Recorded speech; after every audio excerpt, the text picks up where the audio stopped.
15절부터 다 같이 한 목소리로 읽겠습니다. 시작. 그가 이런 말로 내게 이를 때에 내가 곧 얼굴을 땅에 향하고 말문이 막혔더니 인자와 같은 이가 있어 내 입술을 만진지라. 내가 곧 입을 열어 내 앞에 서 있는 자에게 말하여 이르되 내 주여 이 환상으로 말미암아 근심이 내게 더함으로 내가 힘이 없어졌나이다.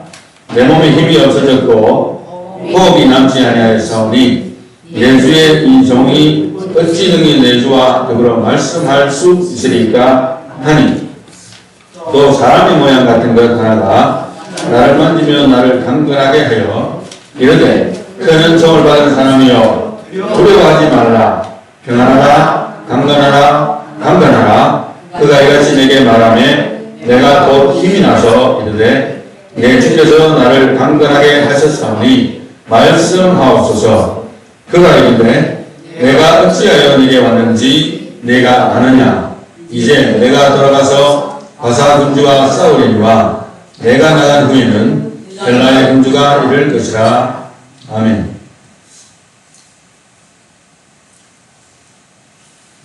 그래서 굉장히 중요한 포인트들은 좀 강조를 할 필요가 있다 싶어서 복습합니다. 1번 문제. 다니엘서 9장에 70일에가 나오는데요. 1에는 7이죠. 그래서 70 곱하기 7, 490일입니다. 그리고 이것을 490년으로 해석한다고 이미 말씀드렸고, 이건 대부분의 학자들이 동의하는 거죠. 이 71의 예언은 누구에 대한 예언입니까? 예? 물론 다니엘에게 주어진 예언이죠. 그런데 이 예언의 내용이 누구에게 주어진 예언입니까? 예, 이스라엘 백성입니다. 내 민족. 특별히 그거에 대해서 굉장히 강조된 구절이 있었어요. 9장 몇 절입니까? 24절. 그래서 다니엘서 9장 24절을 어떻게 해석하느냐에 따라서 방향성이 완전히 달라지는 것이다. 저는 말씀을 드린 바였습니다. 그래서 이것은 특별히 유대 민족들에게, 너희의 백성들에게 이렇게 말씀드린 것은 유대인들에게 이렇게 주어진 말씀이라는 것이죠. 그래서 70일에는 우리 일반 이방인들에게 대한 그리스도인들의 것이 아니고 유대인들에게 스페시픽하게 주어진 것이다. 이렇게 이해를 했고요. 2번 문제. 하나님께서는 70일을 세 번으로 나누어서 예언하셨어요. 그냥 70일이라 하면 되는데 77이 49, 490일, 490년이라고 하면 되는데 세 번으로 나누어서 그 70일을 설명했습니다. 자, 그것을 각각 순서대로 한번 말해보세요. 첫 번째는 7일이죠. 그러니까 7일이니까 7 곱하기 7은 얼마입니까? 49일인데 49년이라 했습니다. 그 두 번째는 뭡니까? 62일에 62일이죠. 그거는 62 곱하기 7 하면 됩니다. 그 다음에 마지막에 그렇게까지 하면 이제 69가 되고 마지막에 한 일회가 있습니다. 한 일회는 1 곱하기 7이죠. 그러니까 7일인데 7년으로 계산하는 거죠. 그래서 이걸 세 번으로 나누어서 설명했다는 것을 반드시 인식을 해야 돼요. 그리고 좀 헷갈릴 수 있는 것은 지난번에 우리가 이야기한 대로 다니엘서 9장에 예루살렘에 대한 예레미야의 예언이 있습니다. 그것이 70년입니다. 그거하고는 완전히 분리되는 사건이라는 거 늘 기억해야 됩니다. 그것을 말씀드리고요. 그럼 3번 문제. 처음 7인에는 언제이며 무슨 사건을 의미합니까? 제일 먼저 힌트는 뭐냐면 이스라엘 민족들을 이제 포로서 1차, 2차, 3차로 끌려가지 않습니까? 이제는 끌려가면서 포로 귀환을 시작하는 첫 번째 시점이 누구에 의해서 시작되느냐, 그걸 기억하면 됩니다. 페르시아 왕 원조가 고레스입니다. 그래서 고레스 칙령이 선언되기 시작하는 시점부터 그 다음에는 누가 귀환되는 시점이냐면 느헤미야가 귀환되는 그 시점까지가 77이 49년이에요. 그러니까 그게 처음 7이에요. 다음 그림에 보면 나옵니다. 9장 25절 다 같이 한번 읽겠습니다. 시작. 그러므로 너는 깨달아 알지니라. 예루살렘을 증문하라는 영이 날 때부터 곧 왕이 일어나기까지 7이레와 62이레가 지날 것이요. 그 곤란한 동안에 성이 중건되어 광장과 거리가 세워질 것이며. 아멘. 여기서 키우는 부흥자가 누구냐는 거죠. 곧 왕이라고 했는데요. 그래서 어떤 분은 이제 7749 느헤미야의 귀환까지, 고레스 칙년부터 느헤미야의 귀환까지 느헤미야도 하나님의 기름 부음을 받은 자다. 그리고 그 이후에 예수님께서 출임하실 때까지도 기름 부음 받은 자다. 토탈에서 보기도 하고, 아니면은 그 모든 것이 다 끝나고 메시아가 오실 때까지라고 해석해도 앞뒤 문맥상은 그렇게 어려운 문제는 아니에요. 그러나 분명히 알고 있어야 되는 것은 49년을 미리 잘라놓고 구분해서 설명을 먼저 했다는 것을 일단 인식을 해야 된다는 걸 말씀드립니다. 그 다음에 이제 고레스 칙령 다음에 느헤미야의 귀환이 있고, 그 다음에 다음 단계가 되죠. 보겠습니다. 물론 이제 학자들에 따라서 의견이 차이가 있고, 김명현 박사님이 좀 다르게 정리를 하는 바람에 연도의 차이는 있을 수 있는데, 어찌됐든 여기 보면 7일에, 처음에 7일에 49년의 시발점은 고레스 조서다. 고레스 칙령이라고 하기도 하죠. 너희들 이제 가서 예루살렘을 중건해라. 성을 중건해라. 이 명령을 내립니다. 그게 BC 551년이고, 그리고 BC 502년에 느헤미야가 총독이 귀환되는, 이거는 3차 귀환인데요, 사실은. 그 귀환되는 데까지 49년이 걸린 것으로 계산이 나와요. 그래서 이때까지라고 계산됩니다. 그리고 이제 한 가지 참고로 하실 것은, 여기 보게 되면, 한 가지 참고로 하실 것은, 이 고레스가 에스라서 1장 1절에 보게 되면, 바사왕 고레스로 되어 있습니다. 그런데 에스라 5장 13절에는 바벨론 왕 고레스가 되어 있어요. 왜냐하면 고레스가 바사왕으로서, 페르시아 왕으로서 메데 바사 그리고 바벨론까지 다 점령했기 때문에 바벨론 왕으로도 불릴 수가 있죠. 왜냐하면 전부 다 삼켜버렸거든요. 어떻게 보면 그렇게 해서 오해가 없어야 되겠다 하는 의미로서 밑에 바벨론 왕 고레스도 틀린 말이 아닌데 사실은 동일 인물이라는 거 여러분들이 인식하고 있어야 된다는 것은, 나중에 성경 읽다가 목사님 고레스라는 사람이 바벨론 왕도 있네요. 바벨론 왕이 그 사람이 페르시아 왕의 그 고레스입니다. 착각하지 마시고 동일이라는 것을 여러분들 성경을 읽으시면서 에스라와 느헤미야가 이 사건의 배경에 연관이 되거든요. 그래서 에스라와 그 느헤미야서 읽으실 때에 동일 인물이라는 거 인식을 하실 필요가 있습니다. 그 다음에 이 예순두기라는 언제이면 어떤 사건이 일어나는가, 방금 거기 힌트가 다 나왔어요. 예순두기에는 시작되면 언제입니까? 그러니까 그러면 처음에 7일에가 끝나는 것이 바로 예순두기가 시작되는 거예요. 뭘로 끝났습니까? 느헤미야가 총독이 귀환했지 않습니까? 그때부터 간단하죠? 그렇게 하니까 그때부터 예수님이 초림돼요. 간단하게 됩니다. 다음 그림 보시면 77이 49 나오죠? 그리고 62 곱하기 7하면 434 나오지 않습니까? 그래서 483년이라는 세월이, 그런데 이것이 바로 69, 토탈 69일입니다. 69 weeks. 이렇게 되는 거예요. 그게 그러고 나서 메시아, the prince, 예수 그리스도께서 오시는 일이 생기고 나고, 그 다음에 십자가 보이지 않습니까? 십자가는 cut off after 69 weeks. 그러니까 메시아의 초림과 그 다음에 일어난 사건들은 예수님 그리스도의 죽으심, 그리고 예루살렘의 멸망이 예언되어 있죠. City destroyed 70 AD. 그러니까 70년, AD 70년에 예루살렘 멸망이 있습니다. 이 모든 사건들이 역사적으로 다 증명되는 사건들이고, 그것이 지금까지 있는데 중요한 것은 그 이유가 문제죠. 자, 봅시다. 자, 그러면은 69일에가 지났으니까 마지막에 70일이라면 한일에가 남았지 않습니까? 한일에 1 week. 그러니까 1 week는 7 day잖아요. 그러니까 7년으로 해석을 한다 했습니다. 이미 말씀드렸고, 그러면 마지막 한일에 그 7년은 그러니까 70번째 1회입니다. 이 7년은 언제부터 언제까지입니까? 예? 예수님의 초림부터 시작해서 십자가에 지신 것까지 시작해가지고 7년 대환란 직전까지, 오기 직전까지.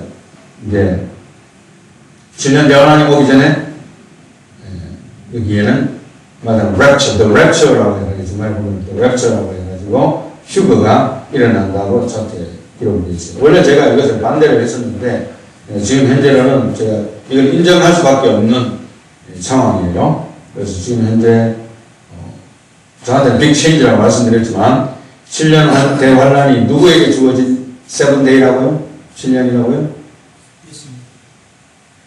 누구에게? 유대인들에게. 그죠? 이 모든 이 다니엘서 9장 24절의 핵심이 뭐냐면 이 세븐이 1에 전체가 중간에 갭은 철지, 이 에이지가 철지 시대가 있지만 그거를 뛰어넘고 그거는 말하자면 우리에게 치즈를 안 된 거예요. 그냥 빈 공간이에요. 갭이에요. 하나님이 엑스트라로 우리에게 주신 말하자면 보너스입니다. 보너스. 그렇게 해석하면 일단 큰 무리가 없을 줄 압니다. 그래서 앞으로 제가 어떻게 바뀔지는 모르겠지만 지금 현재 제가 보면서 좀 충격을 받은 것은 이렇게 해석하는 것이 유대인들에게 적용된다고 볼 때에는 이 랩처가 여러분들 보면은 Left Behind라고 하는 소설도 나왔었고 영화로도 몇 번 리메이크 돼서 나오기도 했어요. 한번 보세요. 사람이 가다가 그냥 비행기가 가다가 거기서 조종사가 사라져버려요. 옷만 남고. 어떻게 되지? 사고 나겠잖아요.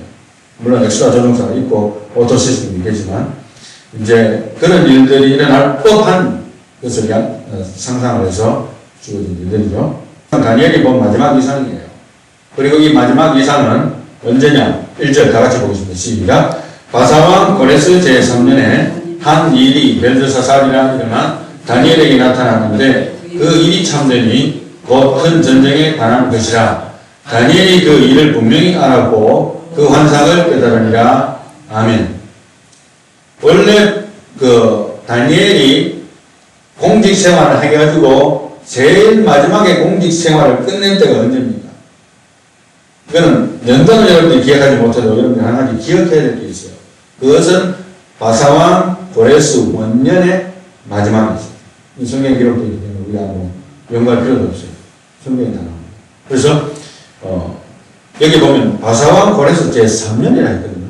그러면 이제 옷을 벗고 리타이어한 상태예요. 이제 공직생활을 안 합니다. 리타이어한 사람이 된 상태에서 이제 자기의 원래 왕으로부터 주어진 이름이 벨드사살이었는데 그건 별명이고 원래 이름은 다니엘이죠. 다니엘에게 이제 이상이 나타나는데 이것에 대해서 이야기한다. 이제 10장이 그 내용이라는 거예요. 이제 다니엘이 마지막으로 본 이상이 펼쳐집니다. 4절 봅시다. 4절. 첫째 달 24일에 내가 hit대결이라는 하는 큰 강가에 있었는데 그때에 내가 눈을 들어 바라본 적 한 사람이 세마포 옷을 입었고 허리에는 무바스 승급기를 띄었더라. 리타이어하고 나서 대략 이때의 나이가 한 85세쯤, 다니엘이 85세쯤 죽은 걸로 추정을 합니다. 그래서 이제 주님 부름으로 갈 때가 다 된 상태에서 이 환상을 보았다고 보게 되는데요. 10절 나갔습니다. 시작. 한 손이 있어 나를 어루만지기로 내가 떨었더니 그가 내 무릎과 손바닥이 땅에 닿게 일으키고 내게 이르되 큰 은총을 받은 사람 다니엘아 내가 네게 이르는 말을 깨닫고 일어서라. 내가 네게 보내심을 받았느니라 하더라. 그가 내게 이 말을 한 후에 내가 떨며 일어서니 그가 내게 이르되 다니엘아 두려워하지 말라. 내가 깨달으려 하여 내 하나님 앞에 스스로 겸비하게 하기로 결심하던 첫날부터 내 말이 응답받았으므로 내가 내 말로 말미암아 왔느니라. 아멘. 앞에 보면서 환상이 예수 그리스도를 환상이라고 우리가 추정을 하고 이 한 손은 다른 천사인지 예수 그리스도의 손인지 명확하지는 않습니다. 하여간 하나님께서 보내심을 받아서 메시지를 전달하러 왔다는 것만 메신저가 왔다는 걸 분명하게 이야기하고 기도를 시작한 날부터 이미 응답을 받았는데 지연됐다고 이야기합니다. 그리고 이제 13절로 갑니다. 13절 다 같이. 그런데 바사왕국의 군주가 21일 동안 나를 막았으므로 내가 거기 바사 왕국의 왕들과 함께 머물러 있더니 가장 높은 군주 중 하나인 미가엘이 와서 나를 도와주므로 이제 내가 마지막 날에 내 백성이 당할 일을 내게 깨닫게 하려 왔노라. 이는 이 환상이 오랜 후의 일임이라 하더라. 아멘. 여기서 바사 왕국의 군주라는 거예요. 그리고 그 밑에 보면 13절에 가장 높은 군주 중 하나의 미가엘이라고 했어요. 여기서도 군주라는 표현을 썼어요. 똑같이 군주라는 표현을 썼어요. 그래서 바사 왕국의 군주가 하나의 천사적인 세력인데 사탄의 세력이 아닙니다. 여기 주장을 합니다. 영적인 세계에서도 계급이 있거든요. 그래서 사탄도 계급이 있어요. 그래서 천사도 계급과 파워가 다르기 때문에 그 싸움에서 그 약한 천사가 강한 천사를 이길 수는 없습니다. 그렇게 되어 있어요. 영적인 세계인데, 그러니까 그러한 영적인 싸움을 하고 있다는 걸 이야기하고 있고요. 그 다음에 오랜 후에 예언에 대해서 말을 하려고 왔다는 말을 합니다. 그리고 이제 15절부터 본문을 영어로 하실수 있는 분을 읽으면서 해석하고 정리하도록 하겠습니다. 15절. When he had spoken to me, according to these words, I turned my face toward the ground and became speechless. 아멘. 그 말씀을 듣는 순간에 완전히 힘이 다 빠지고 땅바닥에 엎드려 버렸다는 거예요. 이런 영적인 현상이 일어났고 16절. And behold, one who resembled a human being was touching my lips. Then I opened my mouth and spoke and said to him who was standing before me, O my Lord, as a result of the vision, anguish has come upon me, and I have retained no strength.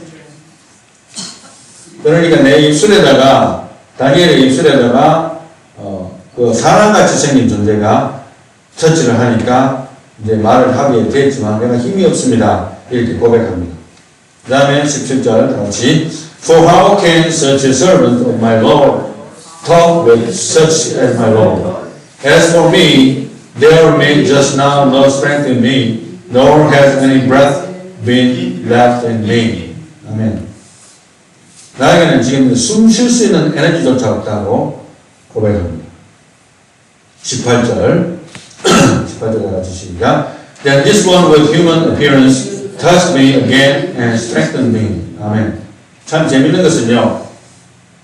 천사들은 메신저를 정하지만 인자 같은 존재, 예수 그리스도로서의 나타나는 것으로 우리가 추론을 하는데요. 하나님만이 우리의 스트렝스를, 힘을 회복시킬 수가 있습니다.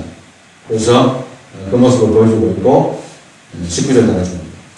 시작. He said, O man of high esteem, do not be afraid, peace be with you. Take courage and be courageous. Now, as soon as he spoke to me, I received strength and said, May my Lord speak, for you have strengthened me. 아멘. 그래서 지극히 크게 은총을 받은 자야 이렇게 하면서 이제 겁내지 말고 용기를 가져라, 힘을 내어라, 강하여라 하니까 이제 에너지가 복구됐다고 이야기합니다. 20절. Then he said, Do you understand why I came to you? But I shall now return to fight against the prince of Persia, so I am going forth. And behold, the prince of Greece is about to come. 여기에서도 prince라는 표현을 쓰는데 여기서 우리말로는 군주라고 해석이 됐어요. 그래서 이거를 왕자라고 해석하기도 하고 군주라고 해석한 것은 이게 영적인 전쟁이라는 걸 이야기하는 거예요. 그래서 Prince of Persia, 페르시아의 영적인 존재가 말하자면 맞서 싸우기 때문에 거기 가서 싸워야 되고 또 Prince of Greece, 헬라의 군주가 지금 오고 있다. 다음에 세력들이 온다는 거예요. 영적인 것이 이미 다 준비된 거죠. 사실 우리가 지금 우크라이나 전쟁이 일어나고 있고 또 이스라엘 지역에서 전쟁이 일어나고 있지 않습니까? 이것이 영적인 세계에서의 전쟁입니다. 영적인 세계에서 전쟁이 일어나지 않은 상태에서 이 땅에 전쟁이 일어날 수 있다 없다 없는 거예요. 이게 다니엘서를 보게 되면 해석이 저절로 나와요. 뭐 우연히 뭐 어떻게 생겼겠지 천만에 나왔어. Nothing comes with coincidence. 이 세상에 일어나는 모든 것이 우연하게 그냥 일어났을 것이다. 어쩌다 보니까 전쟁이 일어났겠지. 천만의 말씀. 그죠?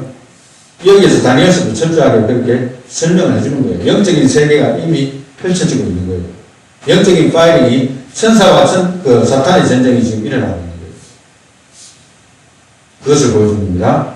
21절. However, I will tell you what is inscribed in the writing of truth. Yet there is no one who stands firmly with me against these forces, except Michael, your prince. 너의 프린스는 마이클이라는 거예요. 다니엘 혼자만의 프린스 군주가 아니고 이스라엘 백성들의 군주가 마이클이에요. 미가엘이 가장 강력한 전사의 천사로 알려져 있는, 우리가 성경적으로 볼 때 그 전사가 마이클입니다. 그래서 마이클 나타났다 하면 다 이깁니다. 근데 하나님이 그것을 허락할 수 있는 그 범위 내에서만 전쟁이 치러지고, 그 전쟁이 치러질 때에 이 지상에서의 전쟁이 또 연결됩니다. 이것이 바로 영적 세계의 비밀입니다. 그래서 우리가 러시아 전쟁이나 이스라엘 전쟁을 보면서 뭐 우연히 이렇게 되겠지가 아니고 성경대로 흘러갈 것이라는 거, 이 모든 모습들이 앞으로 마지막을 향해서 달리고 있다는 전제에서 우리가 볼 수 있는 충분한 근거가 되는 것이죠. 오늘 이제 설교 제목 말씀을 영적 퍼즐 맞추기로 했는데요. 영적 퍼즐 맞추기의 원리를 우리가 알아야 되는데, 이것을 간단하게 말하면 성경 해석의 기본 원리다, 이렇게 말씀을 드리고 싶어요. 왜 목사님 지금 신학교 다니는데 무슨 그런 이야기 하시냐 모르겠는데, 여러분들이 설교를 듣고 내 것으로 된 것과 설교 중에 있는 성경 말씀을 내가 스스로 이해를 하고 그것을 메모라이즈 하는 가운데 내 것으로 된 것에는 엄청난 지식의 파워의 차이가 있습니다. 거기에서 심지어 내가 그것을 설명까지 할 수 있다면 그건 진정한 지식이요, 자기에게 정말 전도할 수 있는 큰 도구가 될 수 있습니다. 지난번에 말씀드렸던 갈보리 교회 목사님께서는 20대에 자기가 결심을 했어요. 내가 이 다니엘서와 예언서의 말씀을 정말 중요한 핵심 구절들을 다 메모리해서 기억을 해서 내가 정말 이해를 해서 앞으로 하나님 나라에 이바지해야 되겠다는 생각을 했는데, 자기가 병원에서 근무할 때에 수많은 닥터들을 상대했는데, 이 닥터들의 문제는 뭐냐면 너무 교만하다는 거예요.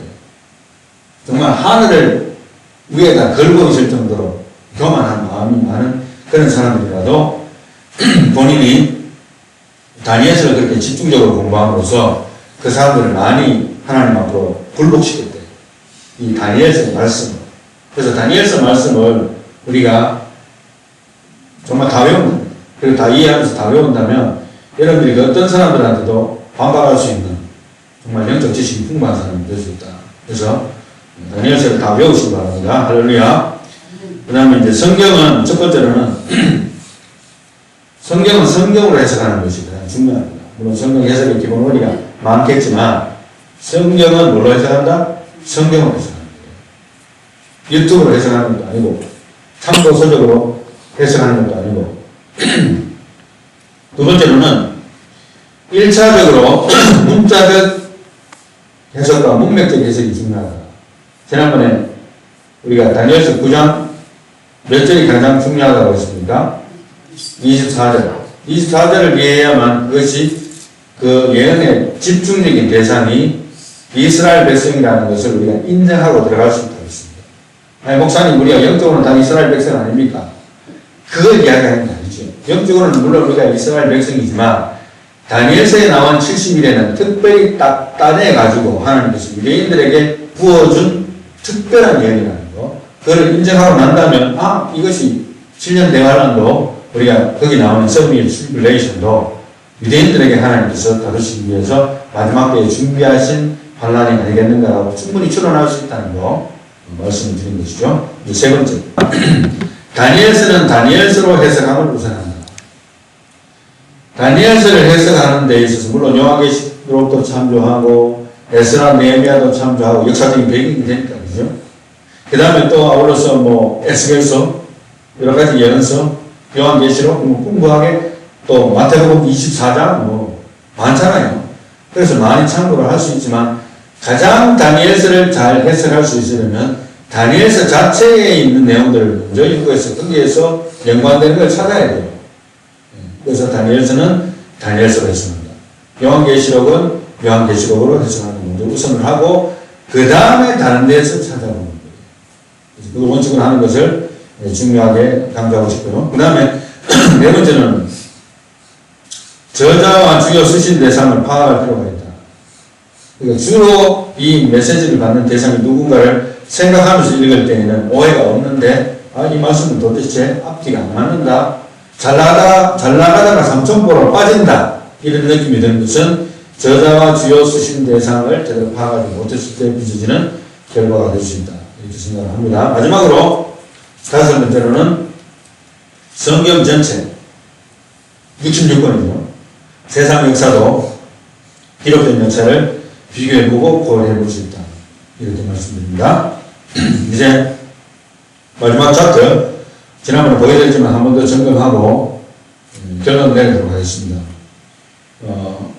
지난번에 말씀드린 대로 Present Church Age가 왼쪽에 있고요. 그다음에 빨간 글씨로 You are here 라고 되어 있지 않습니까? 우리가 있는 위치가 Rapture of the Church 바로 직전, 그러니까 교회의 휴거 바로 직전이고, 휴거가 일어나는 시점이 언제가 시작되는가 하면은 7년 대환란이 시작되는 시점이라고 했습니다. 지금 현재 이 차트는 내가 만든 게 아닙니다만 지금 현재로서는 제가 그걸 존중해서 말씀드린 거예요. 그 다음에 이 차트의 중간에 짝대기를 하나 쫙 끊어지 않습니까?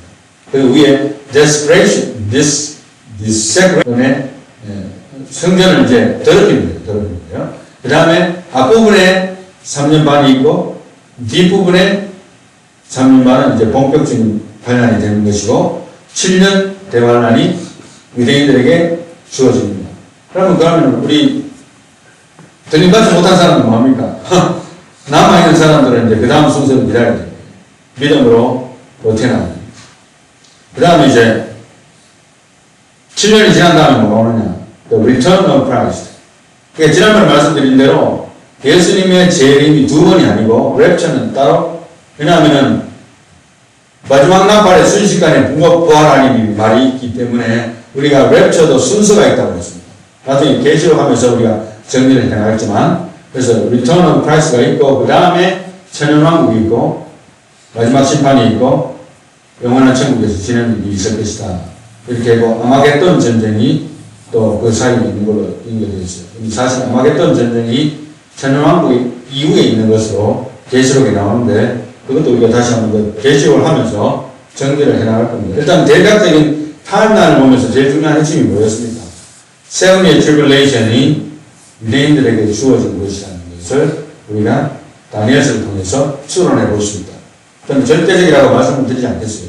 그러나 우리가 9장 24절을 근거로 이렇게 될 것이라고 질문할 수 있어요. 안 그렇다면 안 풀리는 이유가 저도 개인적으로 안 풀렸던 이유가 뭐냐면 왜 지금쯤이면 유대인들이 진짜 하나님한테 무성될만 한데 2000년이 넘도록 극소수의 유대인들, 메시아니주를 제외하고는 예수 그리스도를 영접하지 않아요.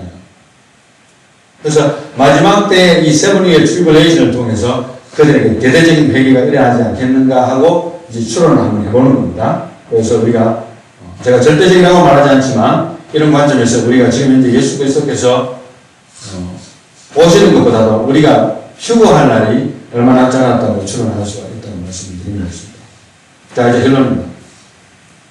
결론은 다니엘과 종말의 환상과 계시를 깨닫게 하옵소서. 저를 위해서도 기도해 주시고 여러분들 이제 다음 시간이나 다음 시간까지 다니엘서를 끝내고 제가 계시록으로 넘어갈 생각입니다. 이제 한 구절 한 구절 다 있는 것은 아니고 좀 빠른 속도로 갈 텐데 저를 위해서 기도해 주시고 여러분들도 관심을 가지고 기도해 주셔서 이제 때가 임박하잖아요. 아이고 대충 예수님 알아서 오시겠지 이게 아니고 다니엘과 종말의 환상과 계시를 나에게도 알게 해 주시옵소서. 그냥 목사님 하니까 그런가 보다 이게 아니고 나에게도 말씀을 통해서 계시를 통해서 기도하는 가운데 확실히 알게 해 주시옵소서. 준비된 영혼을 되게 해 주옵소서. 너는 깨달아 알라 9장 25절처럼. 그래서 첫 번째로는 나의 연수를 깨달아 알게 하옵소서. 개인적인 종말입니다. 또한 어울러서 종말, 역사적인 종말에 준비된 자로 발견되게 주시옵소서. 이게 우리의 기도 제목이에요. 여러분들 기도할 때마다 이제는 이 기도를 깨면 안 됩니다. 이렇게 해야 되고, 또 나의 지인과 우리 교회 교인과 무엇보다 나의 자녀에게도 이 종말의 환상과 계시를 깨달을 수 있는 지혜를 허락해 주시옵소서. 여러분, 종말에 대한 것을 인식하면 인식할수록 사람이 정신 차릴 수밖에 없어요. 누가 뭐라 하더라, 유튜브에서 뭐라 하더라, 이런 사건이 터졌더라. 그거보다도 하나님의 말씀을 통해서 기도하는 가운데 내가 종말에 대해서 인식을 더 깊이 하면 할수록 겸손하고 더 준비된 자세로 살아갈 수밖에 없습니다. 그래서 우리 자녀들에게도 교인과 나 자신에게 종말의 환상과 계시를 깨닫게 하옵소서. 기도하면서 준비된 영으로 살아갈 수 있는 저와 여러분이 다 되시기를 예수님 이름으로 축원합니다.